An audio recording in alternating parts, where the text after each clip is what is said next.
평당가나 가격으로 딱 비교를 하면 웬만하면 그 입지의 위상을 알 수가 있어요. 안녕하세요, 세비티입니다. 오늘도 저에게 이제 주제를 정해주신 분들 질문 중에서 제가 뽑아서 좀 말씀을 드리겠습니다. 오늘 질문을 잠깐 읽어드릴게요. 부동산의 가치는 입지가 가장 중요해 보이는데 입지가 어떤 상태일 때 좋다 나쁘다 분석 방법에 대해 상세히 알고 싶어요. 개념적으로는 단지 주변에 대형마트, 병원 등 편의시설 등이 많고 살기 좋아 보이면 입지가 좋다라고 하는데 막연한 느낌이라서요. 그리고 불인이다 보니 지역의 위상이 궁금해요. 예를 들어 수도권에는 어느 지역보단 이 지역이 더 낫다. 지방도 어디가 대장동인지 궁금하더라고요. 이렇게 물으셨는데 저희가 정말 처음 가보지도 못했던 그런 지역 같은 경우에 어디가 가장 좋은 동이고 가장 좋은 곳이고 그 다음이 어디고 하는 그 입지 순서를 잘 모르십니다. 저도 그랬었거든요. 그래서 이제 오늘은 그런 부분과 입지가 어디가 좋고 나쁘고를 어떻게 판단하는지에 대해서 좀 말씀을 드리겠습니다. 우선은 가장 중요한 게 평당가예요. 우리가 이 지역이 어디가 좋은 곳인지 어디가 1등인지 2등인지 3등인지 모를 때 가장 우선적으로 봐야 되는 게 평당가입니다. 항상 제가 반복해서 말씀드리듯이 이 평당가 안에 입지와 수요가 들어가요. 그래서 평당가가 높다는 것은 그만큼 여기가 입지가 좋고 수요가 많다는 걸 의미를 합니다.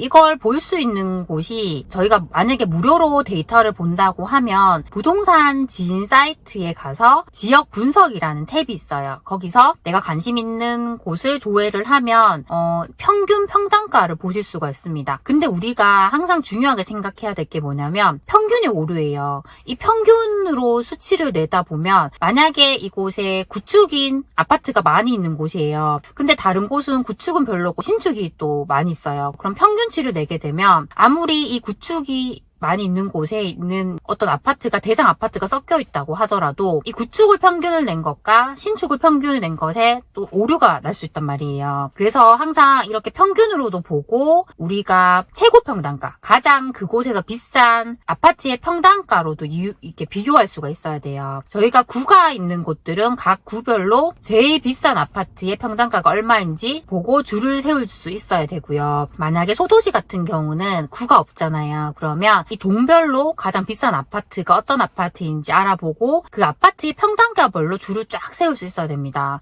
근데 이렇게 하는 건 좀 쉽게 보려면 아실 사이트가 있어요. 아실에 순위 분석이 있습니다. 순위 분석에서 해당되는 도시와 구까지 아니면 해당되는 도시와 동 단위까지 저희가 조회할 수 있어요. 근데 조회를 하실 때 최대한 평형을 좀 비슷하게 해서 비교를 해야 하기 때문에 31평에서 35평으로 이렇게 딱 정해놓고 대장 아파트를 검색을 하면 됩니다. 그래서 그렇게 대장 아파트를 하나씩 뽑아서 그 평당가나 가격으로 딱 비교를 하면 웬만하면 그 입지의 위상을 알 수가 있어요. 그렇게 보면 가장 비싼 곳을 뭐 1군으로 보고 그 다음에 1.5군, 뭐 2군 이렇게 우리가 급지를 좀 구할 수가 있습니다. 근데 이렇게 급지를 구할 때도 또 궁금해하세요. 그 급지를 나누는 기준이 뭐냐고 합니다. 급지를 나눌 때는 저는 이렇게 해요. 그 만약에 그 도시에서 제일 비싼 아파트의 평당가를 딱 기준으로 해서 거기서 곱하기 85% 수준까지는 제가 1군으로 보고 곱하기 70%까지는 제가 1.5군으로 봐요. 그리고 50%를 곱한 것까지 제가 2군으로 봅니다. 대략적으로 이렇게 딱딱딱 나누면 나눠지거든요. 그리고 중요한 게 2차적으로 또 검증을 해야 됩니다. 이렇게 가격으로 나눴다 하더라도 실제 입지가 다른 경우가 있어요. 그럴 때는 실제로 임장을 간다거나 우리가 뭐 로드뷰나 이렇게 좀 입지 분석을 하면서 그 순서를 좀 바꿀 수 있어요. 그러니까 만약에 이곳 같은 경우는 이게 외곽에 위치를 하고 있는데 여기가 신축 아파트가 최근에 많이 올랐다거나 신축 아파트가 있어서 평당가가 높게 나오는 경우가 있어요. 그래서 그런 걸 따지기 위해서는 우리가 실제 입지를 알아야 된단 말이에요. 그래서 그걸 가지고 이 급지를 다시 좀 조정해 줄 수가 있어요. 저는 그렇게 한 2가지 방법으로 검증을 거쳐서 이렇게 하고 있습니다. 그런데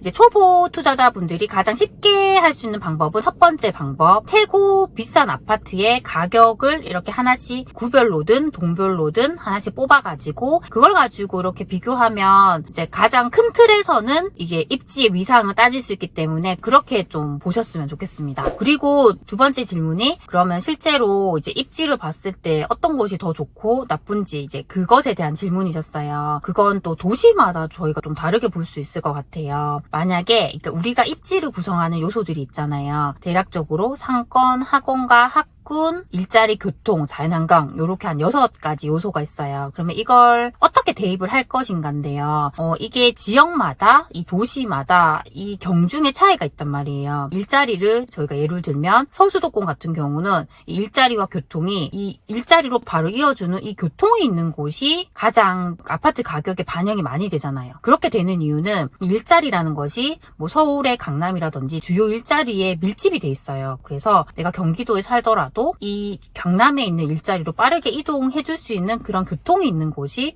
아파트가 비싸고 또 반영이 많이 돼요. 근데 상대적으로 뭐 지방 같은 경우는 일자리가 좀 자급자족인 경우가 많아요. 그래서 일자리의 영향보다는 뭐 학군이라던가 상권, 학원과 같은 것들이 영향을 많이 줄 수 있어요. 그래서 1차적으로 우리가 따져봐야 되는 것은 이곳이 서울 수도권인지 지방인지를 보고 좀 따져봐야 돼요. 만약에 지방이라고 하면 또 여기가 광역시인지 소도시인지에 따라 또 달라질 수 있어요. 왜냐하면 광역시 같은 곳들은 학군이 정말 큰 영향을 줘요. 그래서 정말 좋은 학교들이 있는 곳들은 계속적으로 그것이 수요가 뒷받침되기 때문에 아파트들의 가격이 많이 비싸요. 그런데 소도시로 또 오면 학군보다는 상권 밀집 지역이나 학원가 밀집 지역이 좀 더 영향을 많이 받더라고요. 왜냐하면 도시 자체가 광역시보다 더 작기 때문에 뭐 학교는 버스로 충분히 갈 수 있고 이게 평준화가 된 학군인 경우가 많기 때문에 그게 큰 의미가 또 없는 경우도 많더라고요. 그래서 이게 도시의 어떤 도시이냐에 따라서도 다르기 때문에 거기에 맞게 좀 보셔야 될 것 같아요. 근데 이걸 우리가 한 번에 파악하기는 어려워요. 그래서 최대한으로 저는 어떻게 했냐면 그 도시별로 많이 분석을 해봤어요. 많이 해보다 보니까 제가 광역시를 분석했을 때는 학군의 가격에 미친 영향이 있어서 학군의 영향이 가장 많이 미쳤는데 제가 소도시를 해보니 또 그게 아니더라고요. 그래서 이걸 분석하면서 왜 이렇게 차이가 나지? 그 이유가 뭘까? 이렇게 좀 저는 항상 질문을 했어요. 그 질문을 하고 제가 계속적으로 비교를 해보니까 이게 입지의 요소에 있어서도 이렇게 영향을 주는 그 경중의 차이가 다르구나. 사람들의 수요가 다르구나. 그걸 알 수가 있었습니다. 그래서 좀 그런 관점으로 내가 분석을 해보면 좀 더 입지나 그 입지의 순서 같은 것들도 우리가 파악하는 게 쉬울 것 같아요. 이게 한 번에 우리가 파악하는 건 힘들지만 내가 계속적으로 이렇게 많이 케이스를 많이 해보시면 도움이 되실 것 같아요. 그리고 요즘에는 뭐 손품을 팔 수 있는 그런 플랫폼들이 정말 잘 돼 있잖아요. 우리가 호객노노 사이트에서 보면 이런 상권이나 학원가를 바로 볼 수가 있어요. 이 밀집도까지 다 볼 수가 있고 개수까지 저희가 다 볼 수가 있고요. 아실 같은 사이트는 뭐 학군 리스트까지 그리고 지도에서 이 학교들 위치까지 저희가 다 파악할 수가 있고요. 뭐 특목고 진학률이라던가 그런 거가 다 볼 수가 있습니다. 그래서 아실이나 호객노노 같은 사이트를 최대한으로 많이 보면서 그 입지 요소를 좀 판단하시면 좋고요. 우리가 자연환경 같은 것들은 카카오맵이나 네이버 지도 같은 것으로 지도로 파악할 수가 있어요. 이 지도를 보면 뭐 우리가 보통 자연환경을 얘기할 때 공원을 많이 보잖아요. 이 공원이 아파트와 동떨어진 곳에 있는 것이 아니라 이 아파트들이 많이 밀집되어 있는 곳에 어떤 공원이 있는지 이제 그걸 보는 게 좋아요. 그러니까 공원이라 하더라도 이게 아파트 인근에 있어야지 사람들이 많이 이용할 수가 있잖아요. 그래서 더 의미가 있습니다. 그리고 뭐 상권이나 학원가 같은 것들도 우리가 카카오맵에서 로드뷰로 보면서 이곳이 어떤 모습을 가지고 있는지도 내 눈에 계속 익히려고 하면 많이 도움이 돼요. 그래서 만약에 내가 아이를 키우는 입장이라면 나는 이렇게 학원가가 정말 밀집되어 있고 잘 돼 있는 곳에 살고 싶다 이렇게 생각을 해보는 거예요. 그렇게 하는 게 우리가 입지를 좀 더 쉽게 이해할 수 있는 방법이라고 생각을 합니다. 오늘은 그래서 저희 구독자분께서 질문 주신 내용에 대해서 이렇게 말씀을 드렸습니다. 오늘 제가 말씀드린 것들이 조금이라도 도움이 되셨으면 좋겠습니다. 항상 제 영상을 시청해줘서 정말 감사드립니다. 그럼 다음 시간에 만나요. 안녕.